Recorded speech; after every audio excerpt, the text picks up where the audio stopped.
Hola, ¿qué tal? ¿Cómo están? Hoy vamos a ver un tema importante, ¿sí? Es el uso del campo identity, que particularmente viene a ser una primary key, ¿no? De un campo. ¿Qué es un campo identity? Un campo identity es aquel campo que se autoincrementa por sí solo dependiendo de una configuración, ¿no? Tal como muestra de ejemplo, estamos creando una tabla. El campo code es un entero que tiene un identity de uno en uno y que es un primary key, ¿no? Como vemos al costado, el campo identity primero te pide el número de inicio, desde qué número va a comenzar, y el incrementador, es decir, de cuánto en cuánto se va a incrementar, ¿no? En este caso va a comenzar en uno y va a incrementarse de uno en uno, ¿no?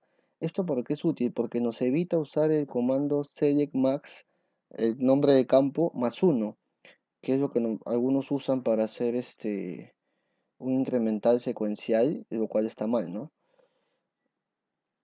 Tengamos en cuenta que cuando hemos creado la tabla hemos puesto que el tipo de campo código es un entero, ¿sí? Pero existen ciertos tipos de enteros que sería bueno revisarlos, tal como tenemos el campo bigint, que es el más grande, ¿sí? Este campo no es muy usado, es para una cantidad de data enorme. Tenemos el campo int, que es lo que hemos usado en el ejemplo, ¿sí? Es el más común tal vez. Tenemos un campo small int que es un poco más pequeño, que solamente soporta hasta 32.767, y el tiny int que es hasta 255. Ahora, ¿de qué depende cuál tipo de dato vas a usar, no? Depende mucho de la cantidad de información que vas a manejar y para qué quieres, ¿no? Particularmente nosotros usamos int, ¿por qué? Porque es, se puede decir que está dentro del rango común de información y cantidad de registros de una base de datos, ¿no? Al menos que tengas una cantidad de información en un nombre que tendría que ver si se va a normalizar o no se va a normalizar por el tipo de información que manejas, ¿no? Eh, Tal como vemos, tiene un campo identity puede ser habilitado o deshabilitado, ¿no? Esta función depende de cada persona. Esto se estila mucho cuando tienes un script, por ejemplo, creamos una tabla, eh, tenemos el script de la creación de la tabla y vamos a insertar datos, ¿no? Muchas veces esos códigos ya están generados. Entonces lo que puedes hacer es setear ese campo identity en off, insertas la información y la reseteas en on. ¿Eso qué cosa quiere decir? Que tú vas a manejar el mismo código, ya no se va a autogenerar, sino que como está deshabilitado, tú vas a ser el encargado de ingresar esa información. No es recomendable hacerlo porque nos podemos olvidar de volver a activarlo y si vamos a tener un gravísimo problema. Pero si tienes las consideraciones necesarias, pues puedes manejarlo, ¿no?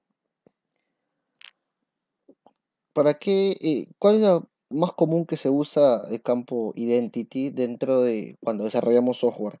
Sobre todo para, ¿qué pasa? Cuando tú haces un maestro de detalle, una cabecera de detalle, tú necesitas el valor de la cabecera para poder registrar una tabla de detalle, ¿no? Eso tiene una relación.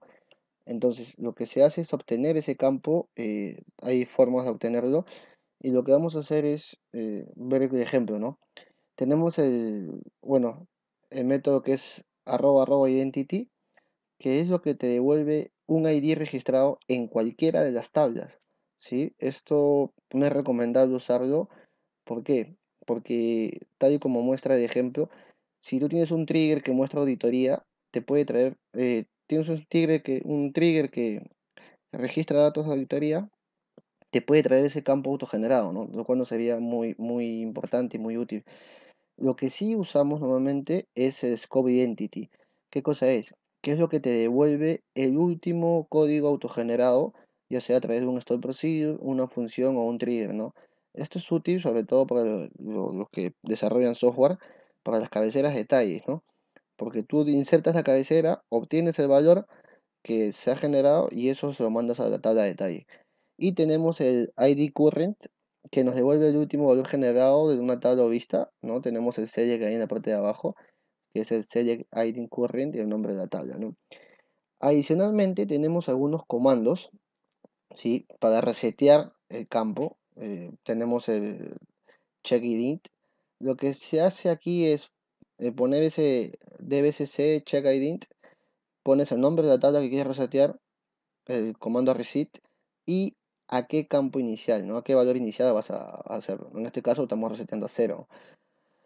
Y bueno, si queremos ver todas las tablas y las columnas de cierto esquema que tengan qué columnas son y campo identity, podemos usar este comando. Ahí está el campo que hemos creado nosotros, dbo example, y el código de la columna, es el nombre de la columna que hemos creado con tipo identity es el code, ¿no?